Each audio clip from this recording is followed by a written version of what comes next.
en esta hermosa tarde, juntamente con la Asamblea de la Zona 11, queremos entregar un saludo a todo el pueblo del Señor congregado en esta hermosa tarde. Quisiera, hermanos, utilizar este tiempo en cuanto a darle seguimiento a la temática que hemos venido teniendo durante este tiempo que el Señor nos ha concedido. Y por supuesto, dentro de toda esta temática, pues hemos escuchado en las diferentes intervenciones los propósitos por las cuales se ha llevado a cabo estas reuniones especiales, y que por supuesto ha sido y nació desde un primer momento el realizar acciones de gracias al momento que fuera concluido el proyecto sobre la himnología, o sea, la recopilación de un nuevo himnario. Y en relación a esto, pues hemos venido escuchando estas intervenciones igualmente, y justamente también se agregó el darle gracias al Señor por 100 años de cumplir en este mes, en este año, sobre la práctica de la sana doctrina acá en nuestro país y en la región de Chiapas, según tenemos registrado. Y escuchábamos en el último mensaje de la mañana, de la jornada inicial, lo relacionado al desafío para las asambleas después de cumplir estos 100 años.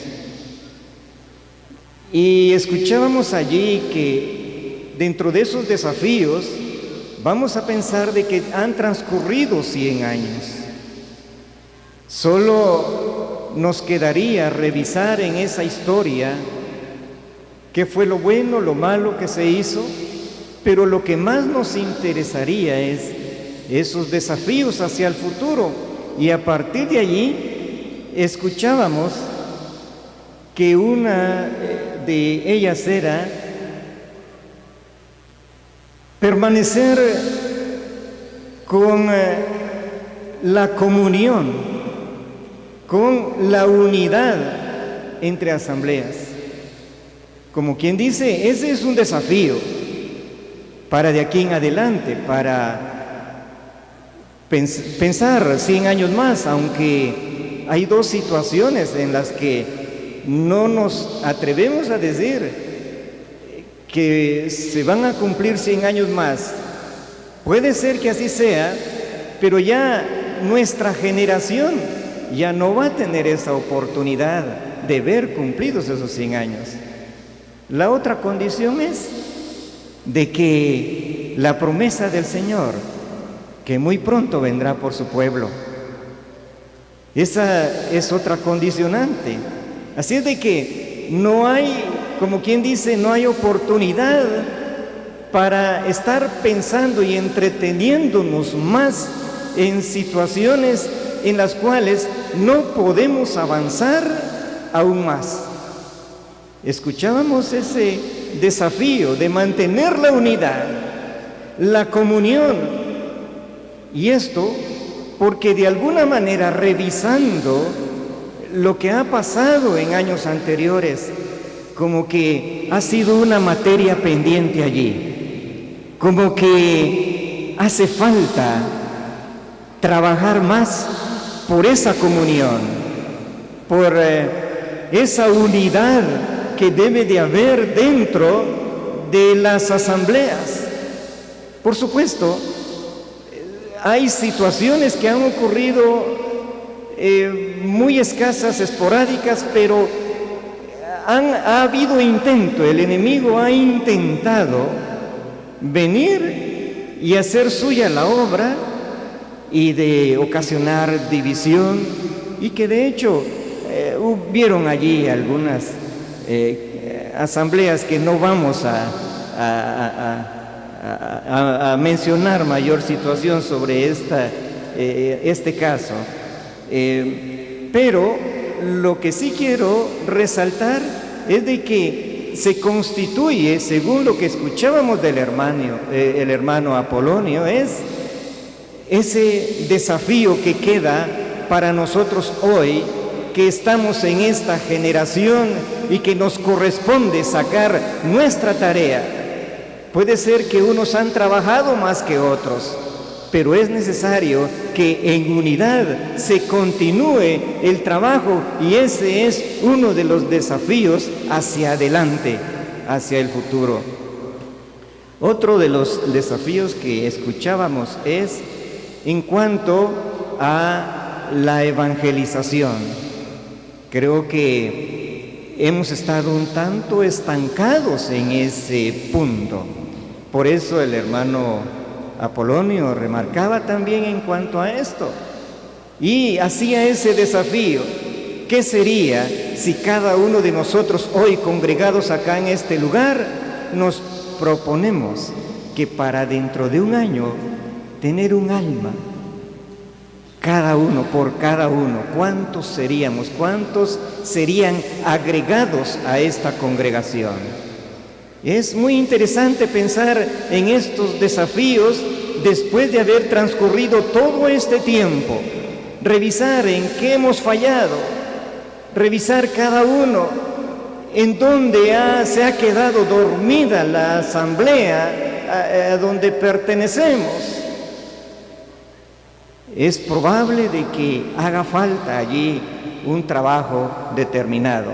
Para ir avanzando un tanto en cuanto a esta situación, yo encontraría, y en cuanto al tema a desarrollar en este momento, es lo relacionado a el himnario y la sana doctrina.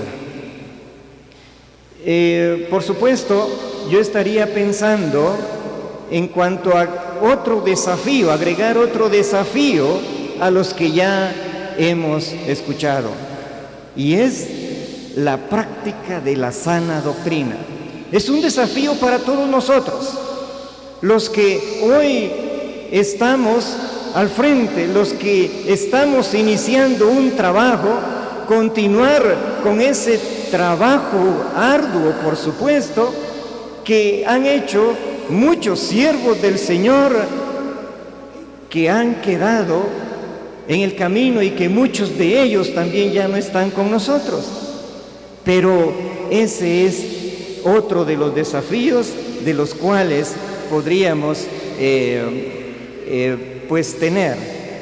Quisiera, hermanos, que demos lectura a unas porciones de la palabra, por supuesto, y lo vamos a hacer inicialmente pensando en cuanto a la sana doctrina.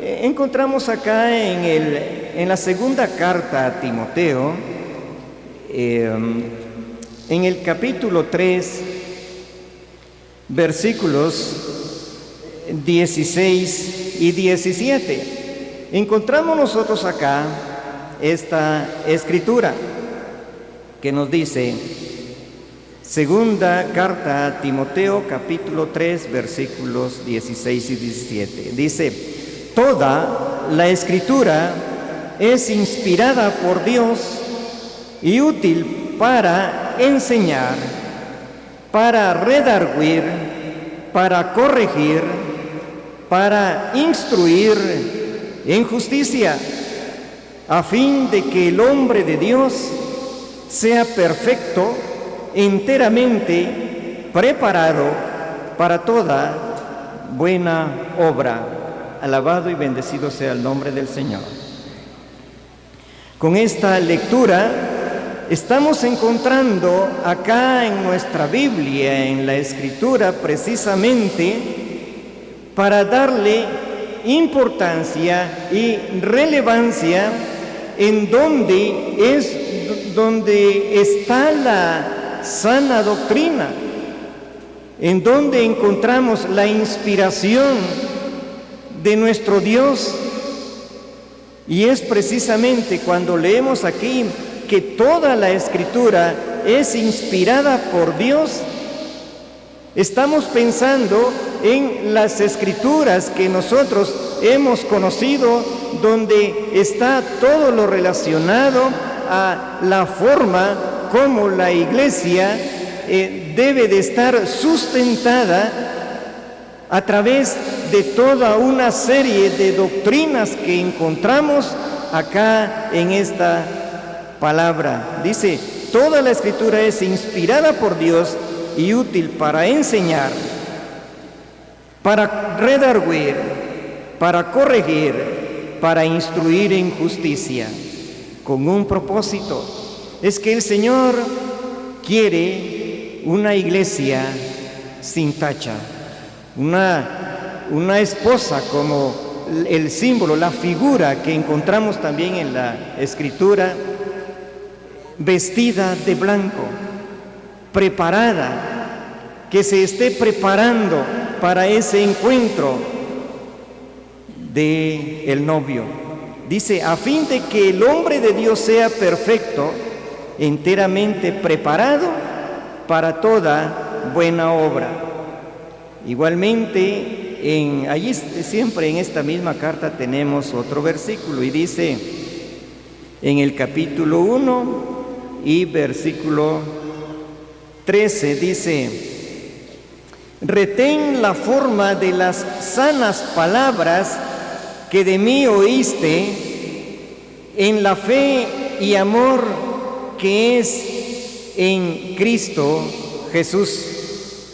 Encontramos acá la exhortación del apóstol Pablo hacia Timoteo, cuando le dice, retén la forma de las sanas palabras, la forma en que encontramos la Escritura, toda aquella serie de las doctrinas de las cuales la iglesia debe conocer para que sepa precisamente y tenga una identificación, tenga una identidad, más bien dicho, acá en este mundo.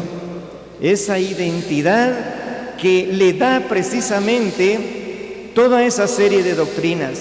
Y es allí donde nosotros nos damos cuenta cómo es que el pueblo de Dios se caracteriza a través de la práctica de toda esta serie de doctrinas.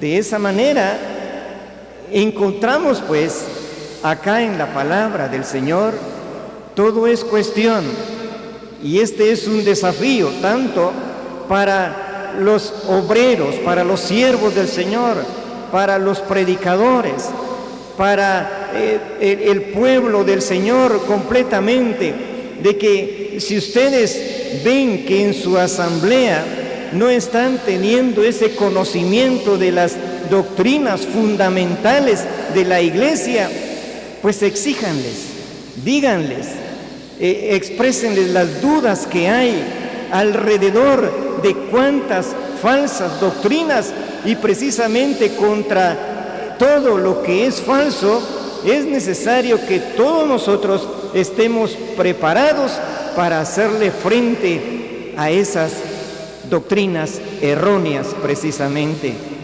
Ese es el propósito. Encontramos también en la primera carta a Timoteo siempre, encontramos acá en el capítulo 6 y versículo 3, está también esa exhortación que el apóstol Pablo le hace a Timoteo. Y dice, versículo 3, si alguno enseña otra cosa y no se conforma a las sanas palabras de nuestro Señor Jesucristo y a la doctrina que es conforme la piedad, está envanecido, nada sabe y delira acerca de cuestiones y contiendas de palabras, de las cuales nacen envidias, pleitos, blasfemias, malas sospechas, disputas necias de hombres corruptos de entendimiento y privados de la verdad, que toman la piedad como fuente de ganancia. Apártate de los tales. Encontramos en esta escritura cómo es que precisamente somos exhortados a permanecer en esa doctrina que un día conocimos y de los cuales nos tiene hoy en este lugar. Sobre todo, pensar en el apóstol Pablo, que está dirigiéndose a la juventud por medio de Timoteo, encomendándoles especialmente sobre estos aspectos, sabiendo que los días son malos. Es necesario entonces, si alguno enseña, dice otra cosa, y no se conforma a las sanas palabras de nuestro Señor Jesucristo y a la doctrina que es conforme a la piedad, es importante que nosotros veamos fuertes exhortaciones en la Escritura, porque cuando vemos aquel versículo de Oseas 4:6, por todos conocido, dice, mi pueblo fue destruido. ¿Por qué? Porque le faltó conocimiento. ¿Qué es lo que pasaría entonces de un pueblo que no es instruido? ¿Qué pasaría si en algún momento los predicadores, los enseñadores dejan de dar a conocer las doctrinas centrales, las doctrinas importantes sobre las cuales se sustenta la iglesia? Es una iglesia, es una asamblea que está destinada a desaparecer. Así como dice esa palabra, la palabra es dura. Mi pueblo fue destruido porque le faltó conocimiento. Uno de los desafíos entonces importantes que vemos acá, agregado a las anteriores, por supuesto, es que todos nos interesemos en que esa sana doctrina que durante 100 años ha sido predicada, ha sido dicha, el Señor ha utilizado a sus siervos de distinta forma para mantener todo ese tiempo, y no sabemos cuántos tiempos más hay siervos del Señor que se han dedicado precisamente a ese trabajo.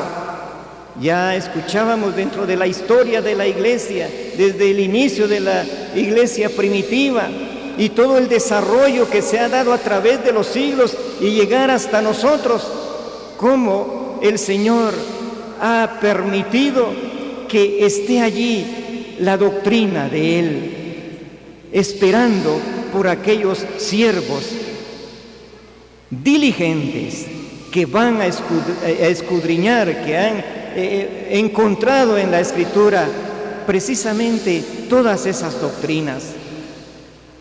Hay infinidad de doctrinas que el pueblo del Señor debe conocer. Quisiera, para terminar esta parte, porque es necesario llegar al tema que nos corresponde, estoy haciendo esta manera de una parte introductoria relacionado a lo que es la sana doctrina. Vamos a leer en el Evangelio de Lucas, en el capítulo 4 y leemos, vamos a leer aquí el versículo 32. Relacionado siempre lo que venimos hablando, y dice: y se admiraban de su doctrina, porque su palabra era con autoridad. Este versículo que encontramos acá en el Evangelio de Lucas es precisamente lo relacionado a todos aquellos que estaban siguiendo al Señor y que se admiraban, dice aquí la Escritura.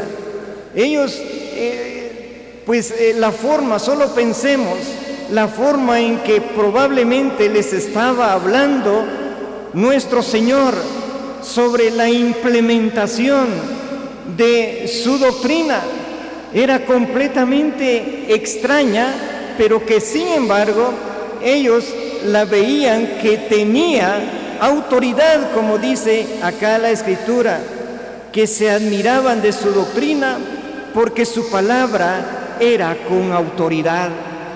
Vemos acá un principio muy importante que debemos de observar en cuanto a el momento cuando estemos hablando de las diferentes doctrinas que hay en la Escritura y que necesariamente debemos de conocer. Dice que esta palabra que se hable relacionado a la doctrina debe ser con autoridad, y ese es el principio. Toda doctrina tiene autoridad. ¿Por qué? Porque nace precisamente del deseo de nuestro Señor Jesucristo, y en esta oportunidad Él estaba implementando. Por primera vez lo escuchaban, y precisamente los que lo escuchaban, su pueblo inicialmente, el que lo rechazó, pues ellos se admiraban y decían: pues qué palabras está diciendo, e inclusive llevarlos a entender todo el propósito por la cual Él había venido a este mundo, de dar a conocer precisamente doctrinas, no de hombres, sino que doctrinas que venían de lo alto. Todo el pueblo del Señor debe esperar de sus predicadores, de sus enseñadores, precisamente la fluidez de esas doctrinas, de las cuales es necesario madurar, es necesario practicar mientras tengamos esa oportunidad. Encontramos acá entonces cómo el Señor, nuestro Señor Jesucristo, por excelencia, dando a conocer esta doctrina extraña, como dice en otra porción de la palabra. Para ellos era extraño, pero Él lo estaba haciendo con tal elocuencia que aquellos se admiraban, pero que les interesaba, les redarguía en su corazón para seguirle. Y de esa manera ellos, queriendo conocer más de esa doctrina, porque era la doctrina precisamente del reino de Dios que Él estaba iniciando. Es muy importante que nosotros veamos esto. El pueblo a los cuales Él inicialmente habló, pues les habló precisamente sobre el reino de su Padre Celestial. Y ese pueblo esperaba a un Redentor precisamente, y por eso les interesó para seguirle y conocer más de ese reino. Sabemos nosotros que el pueblo de Israel, ellos siempre pidiendo autoridad, pidiendo rey, pidiendo alguien que esté al frente en un liderazgo, y no lo podía obtener.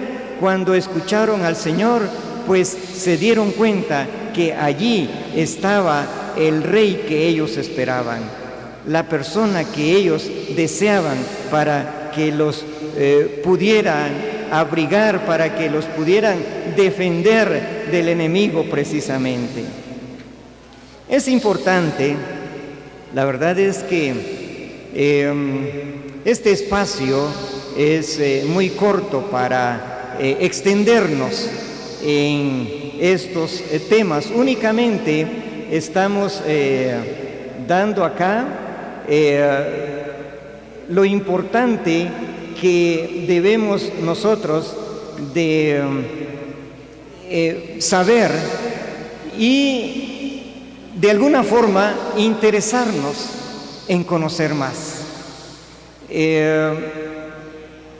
Cuando nosotros pensamos en cuanto a que en la Escritura está toda la doctrina de nuestro Señor y que, como es la doctrina de Él, la hace sana, pues vemos que la Escritura es la que rige completamente toda la parte doctrinal que la Iglesia debe saber. Ahora, dentro de la historia de la Iglesia, pues ha habido un, ¿cómo decirles?, un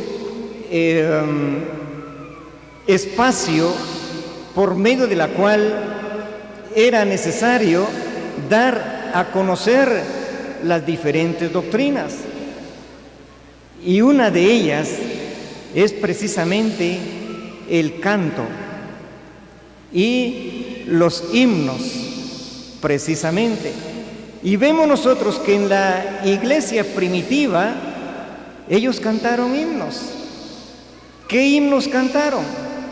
Si nosotros al momento de encontrarnos con aquella porción que precisamente escuchábamos el día de ayer, cuando se menciona que Jesús y sus discípulos cantaron en aquella noche cuando se celebró la Pascua, dice allí al final, y cantando el himno, o sea, fue lo último, pues Él se separó de ellos y fue al monte. Pensemos nosotros qué himno o qué cantos pudieron haber desarrollado allí. Únicamente podríamos pensar en aquellos salmos, los salmos llamados Jalel, que son los salmos del 113 al 118. Y esto por la tradición de la sinagoga, ellos cantaban precisamente estos salmos. Sin embargo, también dentro de la práctica de el cantar himnos, en la Escritura encontramos varios pasajes que son precisamente himnos que ellos cantaban. Por situaciones del tiempo, únicamente voy a mencionarles, por ejemplo,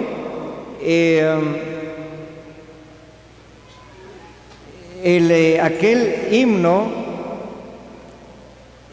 de Primera Timoteo 3:16 precisamente. Aquí lo que encontramos en esta porción es la proclamación de la deidad y encarnación de nuestro Señor Jesucristo. Vemos nosotros cómo la forma cantada de la Escritura era necesario que el pueblo, que la asamblea, que la iglesia la cantara, porque de esa manera ellos estaban aprendiendo sobre esa doctrina precisamente, y esto lo hacían precisamente por aquella secta de los gnósticos.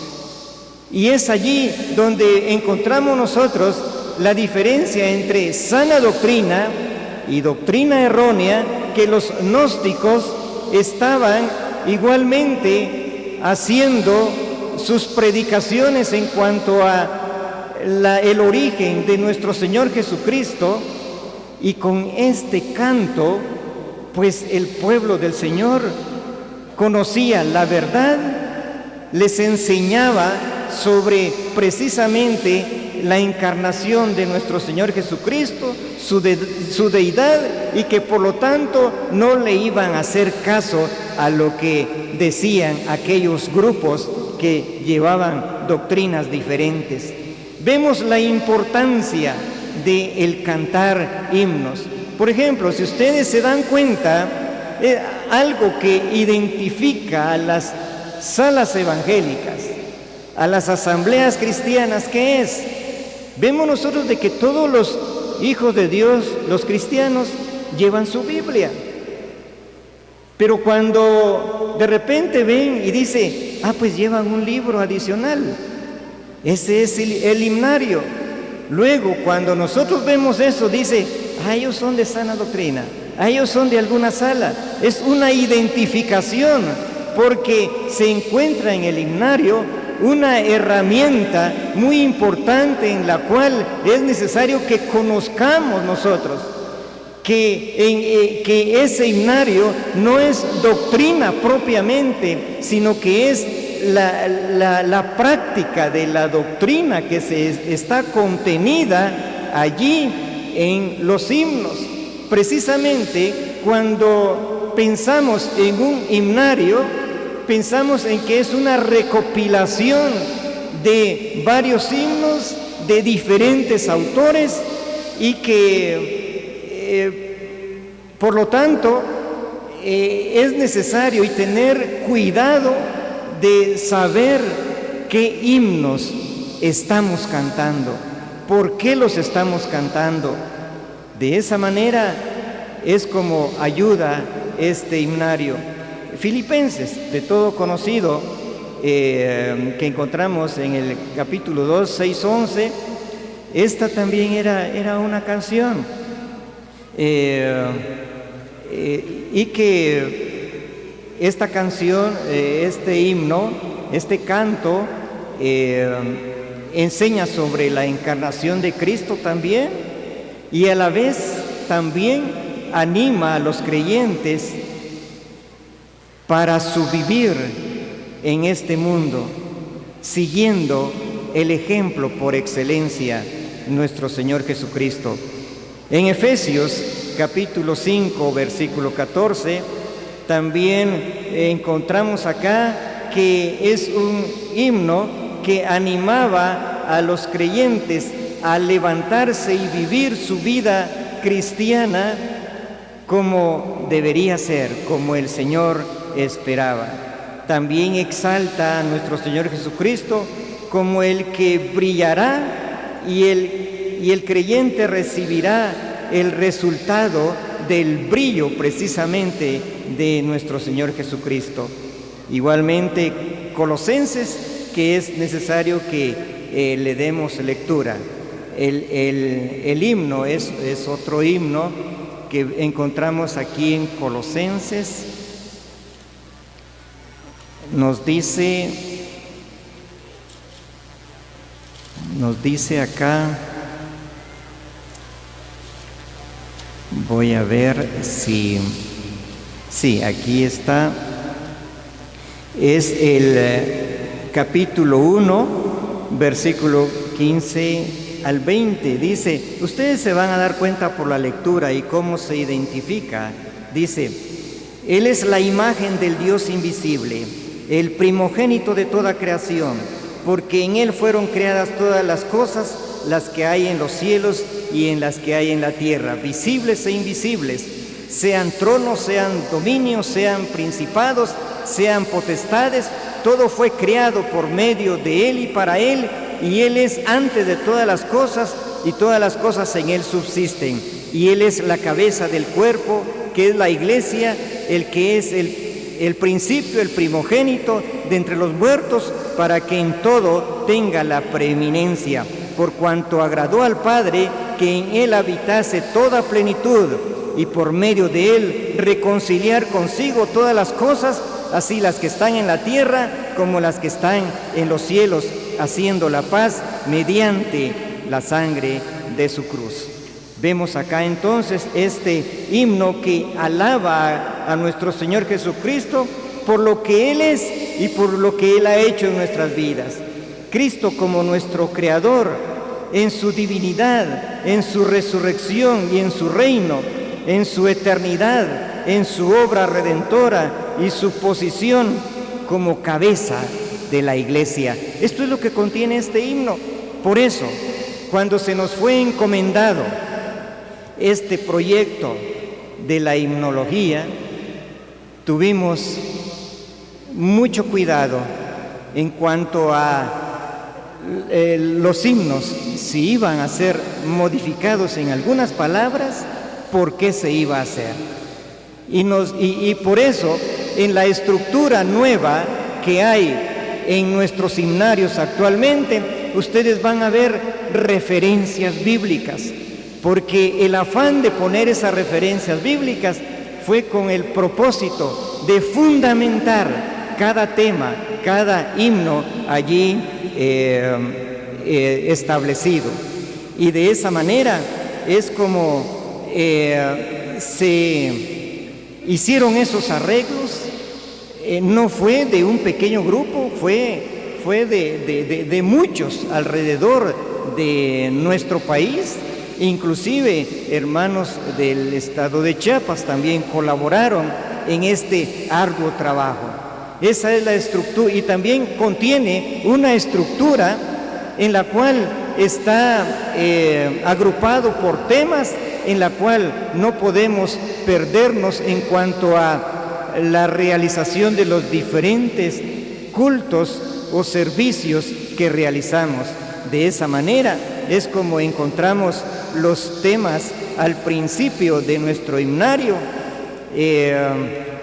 y que todos ya lo han observado, donde hay alrededor de 9 temas: partimiento del pan, de la venida del Señor, bautismo, consolación, oración, enseñanza, acción de gracias, predicación del Evangelio, himnos también para hermanas, jóvenes y niños. Adicionalmente, que aparecen allí en la Escritura. Para finalizar, hermanos, este tiempo, el tiempo ha transcurrido, y para fundamentar también, para que todos nos quedemos desahogados en este sentido, al momento de incluir determinado himno, se revisaba minuciosamente. Un ejemplo de esto es, por ejemplo, el himno 286, Sublime Gracia. Registramos sobre el autor, el compositor de este himno, precisamente John Newton, el autor de este himno, un hombre malo, un hombre que es entregado al pecado definitivamente, sumido completamente, y vemos en su letra precisamente esas palabras que él pone en este himno, y donde da a conocer la gracia de nuestro Señor. Ya todos ustedes saben precisamente a qué himno me estaba refiriendo, lo hemos cantado. Es muy hermoso que este himno es el resultado, es la producción de él precisamente, como un hombre malo que fue, pero que después fue regenerado completamente. Inclusive una de las últimas palabras que él dijo al momento de fallecer, él decía: yo soy un gran pecador, pero nuestro Señor Jesucristo es un gran Salvador. Esas fueron las últimas palabras de él, y ahí es donde encontramos ese resultado. Y así es de que estamos a breves momentos de finalizar y entregar precisamente este trabajo, porque no esperamos que muy pronto se hagan modificaciones adicionales, pues que ustedes sepan apreciar todo este trabajo que se hizo, y pues por el momento que el Señor continúe bendiciendo a su iglesia en este mundo mientras estemos en este lugar, que tengamos la oportunidad de dar testimonio precisamente por el trabajo desarrollado. Que el Señor nos bendiga a través de su palabra.